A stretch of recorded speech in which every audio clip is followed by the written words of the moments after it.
Hyperspace Bumper Cart! Hello, you internet minions, and welcome to another episode of Hyperspace Bumper Cart. Now, as you all well know, Dead Space 3 came out, and just before it did come out, there were a few glaring accusations that were thrown out about the game and what might happen with the game and people's issues with the games. Now, I've already played the game, I've had my time with it. Now I'm going to touch on and give my 2 cents about these issues that did rise up, and hopefully give you guys an idea of my feelings on it, and whether or not you feel the same. First of all, the PC version was going to be a direct port of the 360 version. Now, what that usually means is you don't get HD graphics, you usually are very sparse in the settings department, and keyboard and mouse controls can be a bit problematic. First off to graphics, I have never been a big fan of HD graphics in the first place. I've never been pretty much having to stroke my penis to prove it's of HD graphics or that my system can do it. I'm primarily a PC gamer, so, you know, I've spent the money so it can.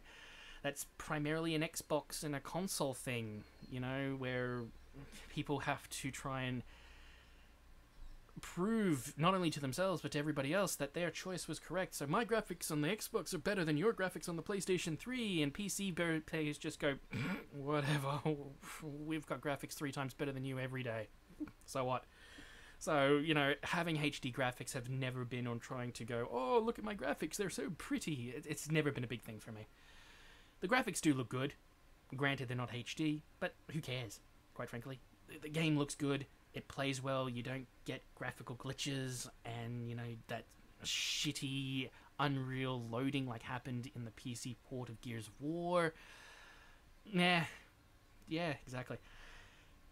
Yes, it's a bit sparse in the settings, especially with like an FOV slider and things like that, which people do have medical issues with. I myself personally have never had that, but I know people who do, and there are people out there who do. So yeah, it would have been nice to have them in there, but to me it doesn't mean squat. The only issue I ever have with an Xbox 360 port for the PCs is the controls, because the controls are always designed around a 360 controller, and granted, a PC being able to put a 360 controller onto it is fine, but primarily there are many games, then the whole part of the reason why I play PC games primarily is to use a keyboard and mouse. I find it to just be better for a lot of games. There are some games that I would prefer a console controller. You know, Devil May Cry is a perfect example of that. This game is a PC and mouse game for me, and a majority of the controls were fine. Rolling was a bit of a bitch, but of course, you could always change that in the control settings, so that's not a big issue for me. Having it down on control and having to double tap control to roll was just so annoying. But I digress. The only real big issue I had was one of the door puzzles. You can clearly see that this door puzzle was designed not only to have 2 people work on it, but also designed with a 8-axis stick involved. Alright, not 4-button keyboards trying to do diagonal movement. There were plenty of times when I was doing those puzzles with the keyboard and trying to move it diagonally, and it would move left, or it would move right, or it would move up or down, depending on which button I pressed quickly enough. So with those puzzles, I had to grab my 360 controller to do them. And that's kind of annoying to me, that I had to grab that just for that puzzle and then put it back down so I could go back to a keyboard and mouse. So annoying. Obviously, I feel like that puzzle itself should have been altered, not only for the single-player campaign, but for keyboard and mouse. So, big issue for me, but it's one of those issues that is sort of throwaway. It's like, who cares? I would have liked it to be done, but I can understand why it wasn't. It doesn't mean much in the grand scheme of the game overall. And in the end, like I said, it was a big annoyance, but a big annoyance to me only. The second biggest issue was co-op, and will it affect the single-player campaign? In my opinion, hell no.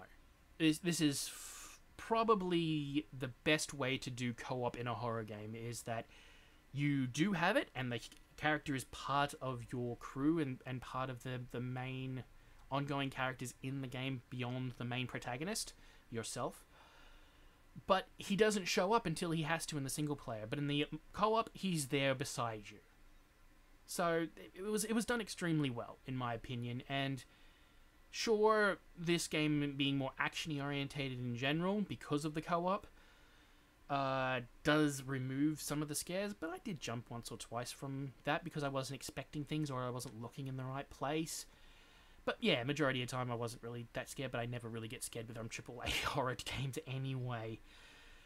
And that puts my point across and my personal opinion of that AAA titles just can't deal with certain genres anymore, like horror, because of the simple fact that they are looking to put in online components and things like that in order to emphasize you buying DLC a little bit more. They don't want single player only experiences unless it's something like an RPG where they could easily put in single player DLC because the world is forever expanding. A game like this, it's going to be hard to implement DLC unless the co-op was its own external campaign from the single player. With this, it's not. It's intertwined, so it's going to be harder to sell those sort of DLCs. So they're going to want to get you in on different suits, skins, that sort of stuff.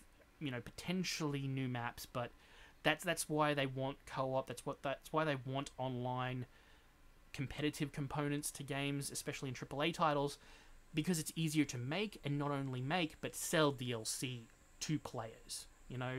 Call of Duty's shown it time and time again with map packs that come out. They go, oh, here's some brand new maps for the online component, and it brings out the longevity of the game because there's these new maps. You get a surge of players coming in because it's new maps to play, new maps to understand and go through, and everything else. Final thing, the microtransaction store. I want to first off put my point across that I dislike microtransaction stores when it's a paid game. When you've put down your $60, in my opinion, you've put down your $60 to get a game. Not to get a game and then have to buy little incremental things after the fact. Free-to-play game, perfectly fine. Because obviously a game has to make money somewhere. And if you're given a game for free, and then they say, oh, but by the way, there's these little things like skins or boosters if you've got a leveling system, or things like that that you can kind of buy to help you continue on, or to make the game feel a little bit more personal to you, or just make it look prettier to you, then that's fine with me. But when you've put down your $60, in the end, I feel you should get a game. You should not get a game with a store that gives you extras. But in that statement, Dead Space 3's microtransaction store is completely mute. I played through the game, and I, through my OCD nature, generally went out everywhere, but I did try to rush the game quite a bit. I did also do all the actual side missions, which gave me extra, but I also had that abundance of actual materials that I could have bought through the microtransaction store to upgrade myself well before I got to the end boss. I think if you didn't do any of the side missions and you just used the scavenger bots, you just kept placing them down, because you get up to 3 of them till the end game. So you can just put them down anywhere you want and just go through the place very, very easily and just rip through it and not have to worry about anything. You will upgrade yourself before the end boss. You will have full upgrades before the end boss, I feel. But I had full upgrades well before that, and then some on top of it, because I did extra missions. So I don't feel there's really a need to even have this store in the game unless it's going to serve a greater purpose later on down the track. A bit like the Cerberus network for the Dead Space franchise, where you could buy DLC through the Cerberus network, and it sort of made a store within the client that you could go buy this and then put it in. If they're going to do that with the actual microtransaction store and say, hey, here's a suit for $2, and oh, here's a new blueprint for a weapon for $1, or whatever else, then that wouldn't be too bad. I wouldn't like to buy suits singly, myself, but there probably are people out there who would do that. And, I don't have a problem with that as a later on thing. But right now, the store just is mute. It's dead weight. It means nothing. It gives nothing to the players who even want to go faster. The only thing is that you could spend money, say, to upgrade your suit to max, and whoop-de-doo. You know, you run around with a max suit. Okay, wow. You know, the weapon crafting system is so easy. By well before halfway through the game, I already had every weapon that I liked using in the previous games available in my two main weapons. So, you know, to give you an understanding, I always had the contact beam, I always had the force gun, I always had the flamethrower, and I always had the plasma cutter. Remove the plasma cutter and bring in that standard machine gun you get very early on. I put a flamethrower on the bottom of it when I got it, and I grabbed a contact beam and put a force gun underneath it. And those were my two weapons that I used through the entire game, unless I needed to use a weapon like the probe gun. That was it.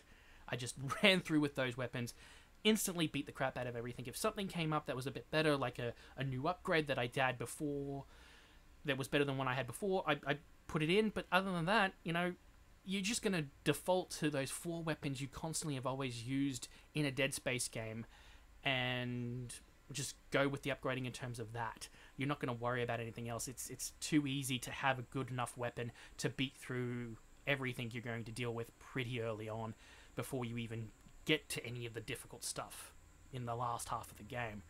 So the microtransaction store, not needed at all.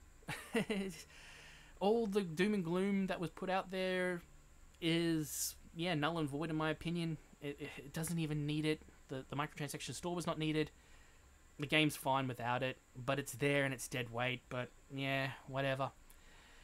Anyway, that's my opinions on Dead Space 3. In the end, it's a great game. I enjoyed my time with it. I'm probably going to go play it again some other time when I feel like it, maybe in New Game Plus, or maybe even in co-op if I feel like it.